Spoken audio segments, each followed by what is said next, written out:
प्रधानमंत्री नरेंद्र मोदी की सभा के बाद अब बीजेपी ने विधानसभा चुनावों की तैयारियां तेज कर दी है। केंद्रीय गृह मंत्री अमित शाह, भाजपा के राष्ट्रीय अध्यक्ष जेपी नड्डा और राष्ट्रीय संगठन महामंत्री बीएल संतोष ने बुधवार देर रात तक जयपुर में प्रदेश के प्रमुख नेताओं के साथ मैराथन बैठक की, जिसमें आचार संहिता लगने तक पार्टी के आगामी कार्यक्रम तय किए गए, प्रत्याशियों के चयन का आधार तय किया गया और अनुकूल समय पर बीजेपी प्रत्याशियों की घोषणा करेगी। वहीं कुछ सांसदों को चुनाव लड़ाने की पूरी संभावना है। हालांकि आखिरी फैसला केंद्रीय चुनाव समिति करेगी। कांग्रेस सरकार को घेरने की रणनीति पर भी बैठक में चर्चा हुई। प्रदेश अध्यक्ष सीपी जोशी, नेता प्रतिपक्ष राजेंद्र राठौड़, पूर्व मुख्यमंत्री वसुंधरा राजे, केंद्रीय मंत्री अर्जुन राम मेघवाल, गजेंद्र सिंह शेखावत, कैलाश चौधरी, प्रदेश चुनाव प्रभारी प्रहलाद जोशी, चुनाव प्रभारी अरुण सिंह सहित कोर कमेटी सदस्य इस दौरान मौजूद रहे। वहीं नड्डा और अमित शाह आज संघ कार्यालय जाएंगे, जहां दोनों संघ के नेताओं के साथ आगामी चुनावों में संघ की भूमिका पर विचार विमर्श होगा।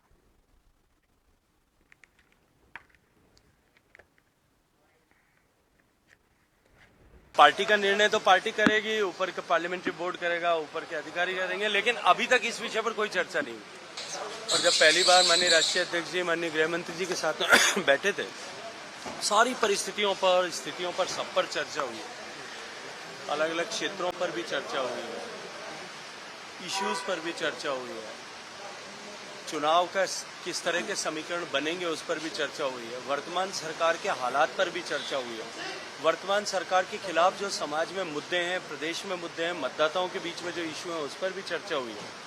ये सरकार सबसे भ्रष्टाचारी सरकार है, उसके भ्रष्टाचार के विषय पर भी बहुत विस्तार से चर्चा हुई है। 7/29 को लगेगा शायद जी, लेकिन अभी इस बारे में टिकट के बारे में चर्चा नहीं हुई।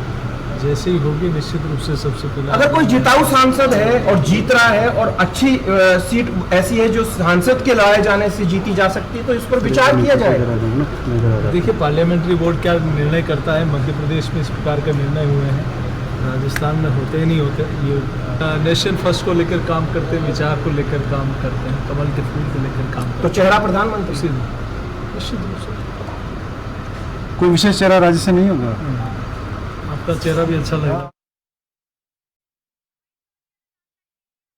हमारे संवाददाता अनिल सेन सीधा हमसे फोन लाइन पर जुड़ चुके हैं। अनिल, विधानसभा चुनावों को लेकर बीजेपी ने तैयारियां शुरू कर दी है और इसी के चलते एक बैठक का भी आयोजन किया गया, जिसमें मौजूदा सरकार को घेरने के मुद्दों से लेकर साथ ही साथ में बीजेपी प्रत्याशियों के नामों को लेकर भी चर्चा की गई। तो ऐसे में आपसे जानना चाहेंगे कि कब तक बीजेपी प्रत्याशियों के नाम घोषित कर देगी, इसके साथ ही वो कौन कौन से मुद्दे हैं जो प्रदेश सरकार को घेरने के लिए किए गए। इसके साथ ही आपसे ये जानकारी भी चाहेंगे कि जैसा कि आज केंद्रीय गृह मंत्री अमित शाह और जेपी नड्डा संघ के नेताओं से मुलाकात करेंगे, तो इस दौरान क्या कुछ चर्चा होकर सामने आ सकती है। काफी महत्वपूर्ण बैठक है और देर रात तक कोर टीम की बैठक अगर देखा जाए तो लगभग 7 से 7.5 घंटे कोर टीम के सदस्यों से चर्चा की गई। एक एक बिंदु पर अलग अलग मंथन वहाँ पर किया गया। पूर्व मुख्यमंत्री वसुंधरा राजे से अलग से तीनों नेताओं ने, बीएल संतोष, राष्ट्रीय अध्यक्ष जेपी नड्डा, केंद्रीय गृह मंत्री अमित शाह ने अलग से संवाद करते हुए पूरी रणनीति पर भी कहना की चर्चा करते हुए राजस्थान को फतेह कैसे किया जा सकता है, मिशन 2023 के अंदर भारतीय जनता पार्टी को जीत कैसे हासिल हो सकती है, इन तमाम विषयों पर चर्चा की गई। एक बिंदु ये भी था कि क्या सांसदों को चुनाव लड़ाया जा सकता है, तो केंद्रीय मंत्री जो कि मध्य प्रदेश की तरफ से यहाँ पर ये फॉर्मूला लागू हो सकता है, और अगर ये फॉर्मूला लागू यहाँ पर किया जाना है तो उसमें भी इन नेताओं को कहाँ से, कौन सी सीटों से चुनाव लड़ाया जाए ताकि संगठन को दूसरी जगह से उसका बेनिफिट वहाँ हो सके। इस विषय पर काफी गंभीरता की चर्चा की गई और ये माना भी जा रहा है कि मध्य प्रदेश की तर्ज पर राजस्थान में भी लगभग 4 से 5 सांसदों को, और हो सकता है कि इसमें 1 या 2 केंद्रीय मंत्री भी हों, जिनको इस राजस्थान के चुनाव के अंदर उतारा जा सकता है। तो मिशन 2023 को लेकर वो बैठक रही और उसके बाद हमने देखा कि तीनों नेताओं ने कोर टीम के चर्चा करने के बाद में अलग से मंत्रणा वहां पर की और अलग से चर्चा करते हुए एक फाइनल रूप तैयार किया। हालांकि आज सुबह संघ नेताओं से मुलाकात करनी, संघ पदाधिकारी से मुलाकात हुई थी और वहां पर भी हमने देखा था कि जो कल दिन भर हमारे संगठनों के स्तर पर समन्वय बैठक हुई थी संघ पदाधिकारी के साथ में, उस बैठक का निष्कर्ष क्या रहा तो अब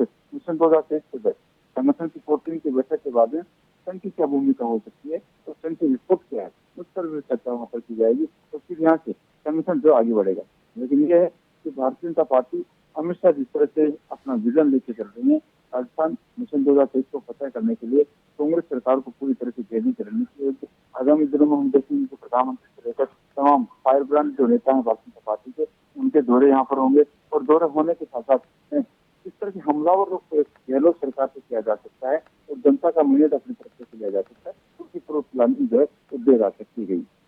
जी जी, बहुत बहुत धन्यवाद अनिल तमाम जानकारी के लिए। तो आप सभी को बता दें कि कल भाजपा की ओर से बहुत ही महत्वपूर्ण बैठक की गई, जिसमें केंद्रीय गृह मंत्री अमित शाह और बीजेपी राष्ट्रीय अध्यक्ष जेपी नड्डा ने इस बैठक का नेतृत्व किया। इस दौरान कई बड़े नेता पार्टी के मौजूद रहे। इसके साथ ही आपको बता दें कि आज नड्डा और अमित शाह संघ कार्यालय जाएंगे, जहां दोनों संघ के नेताओं के साथ आगामी चुनावों में संघ की भूमिका पर विचार विमर्श करेंगे।